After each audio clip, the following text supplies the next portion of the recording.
سلام بچه، من امیرعلی هستم و امروز مدام برای شما آموزش ساخت فارم اتوماتیک گندم رو با ویلیجر بدم.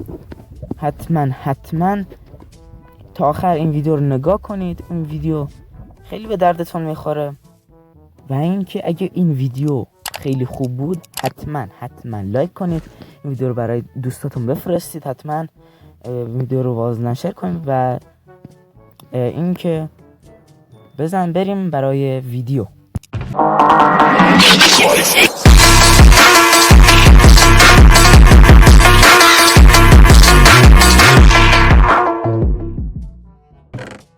بچه الان به گرس و سطل آب و همینطور هاپر و گلدون و گلس و همینطور ماینکارت هاپر و ریل و چست نیاز داریم. حالا هو هم برای صاف کردن خاک، یعنی اشتباه گفتم، برای شخم زدن خاک مخصوصش. خب بچه الان ما یه فاصله 5x5 درست میکنیم که درستش کنیم. خب الان این 5x5، خب ما وسطشو باید خالی کنیم. خب الان این 5x5، خب الان وسطش من خالی میکنم و حالا این اینجایی که خالی هستن من میام تبدیلش میکنم به مربع، یعنی میخوام یه کاری بکنم که اینجا تبدیل بشه به مربع که این آب به راحتی بتونه پخش بشه. خب اینجا هم پر میکنیم. خب اونورم که پر کنیم یه چیزی هست. خب این آخریش بود. الان ما همچین شکل داریم، وسطش آب میذاریم، واتر باکت میذاریم، یعنی واتر میذاریم.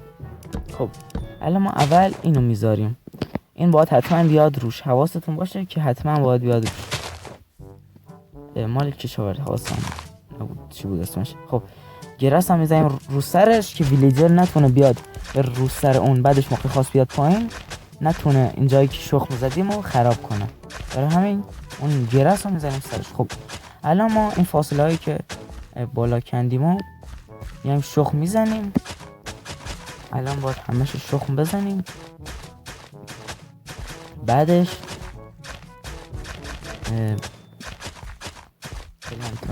شخم بزنیم. خب از آخریش حالا ما همچین مربعی داریم که کامل شخم زده شده. حالا نوبت چست گذاشتنه، یعنی نوبت منبعمونه. خب منبعمون نه که حالته چست، حواسم چست.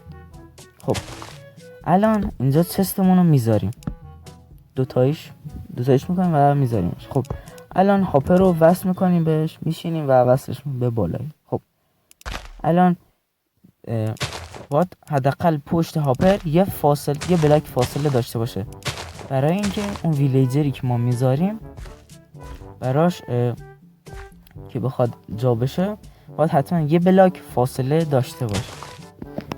خب سرش هم میپوشونیم، حتما باید سرش رو بپوشونیم.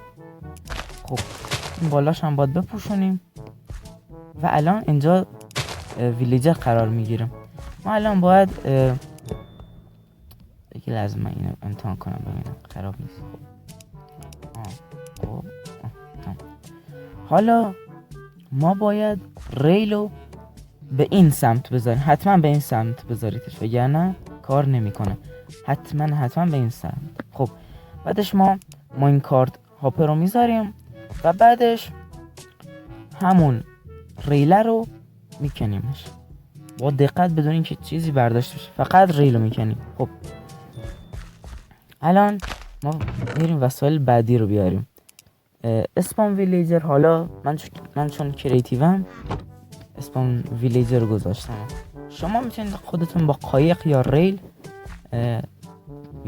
ویلیجر رو بیارید. خب حتما یه تری نمیدونم چی بود، حتما بذارید اینجا که ویلیجر ها نتونن به هم برخورد کنن و این ماینکارت تکون نخوره.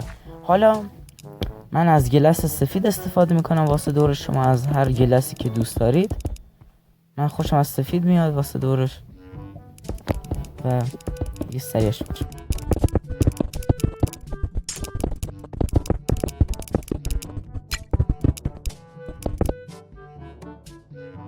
خب الان ما گلس ها رو دور تا دورش گذاشتیم. خب الان ما نیاز داریم سیدمونو، یا اگه شما خواستید سیب زمینی یا هویجی یا هم تروبچه، یه هر چی دوست داشتید بکارید توش. حالا من سید دوست دارم بکارم. خب سیدا رو بکاریم. یادتون باشه حتما یادتون باشه این خیلی مهمه. اگه سیب زمینی و سید با هم بکارید کار نمیکنه این فار، فقط واسه یه نوع گیاه کار میکنه. حواستون باشه که موقع که ویلیج داره کار میکنه توش، تو همین فارمم حواستون باشه که یک گیاه الکی نره توی اینونتوری همین ویلیج. خب الان ما ویلیج میذاریم خودش اتوماتیک شغل میده. دیدید الان کشاورزی شغلش. خب ما یه ویلیج هم اینجا میذاریم که این جزء آدمای عادیه و این موقع که میخواد به این غذا بده دیگه فکر میکنه دیگه، حالا نمیدونم، شاید که نمیدونم این چیه من گذاشت تا من اینو بکشم. فکر میکنه اون گشنشه، بعد میاد من غذا میده. بعدش اینا به جایی که برن پیش این میرن توی همین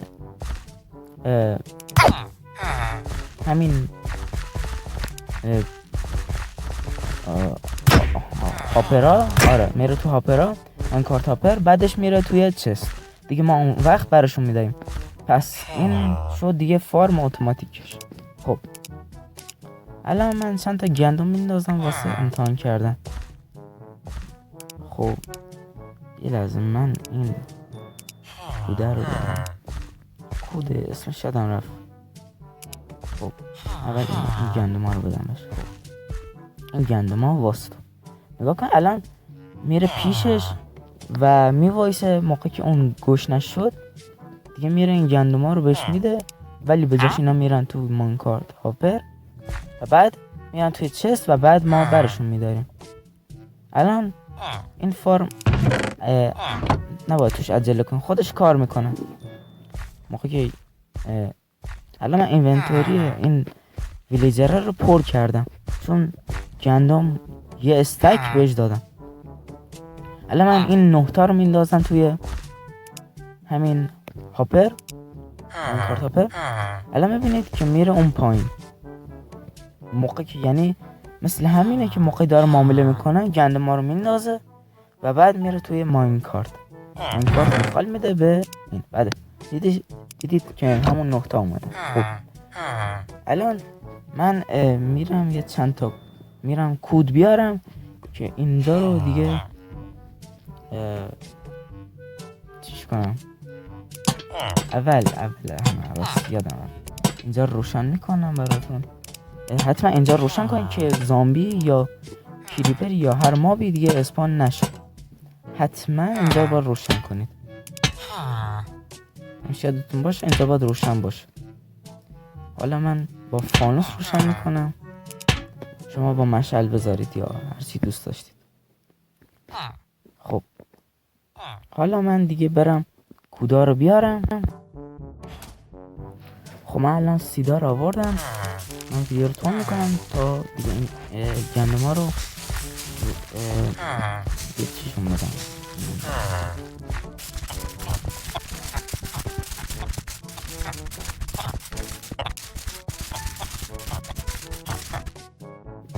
خب دیگه تموم شد دوستان.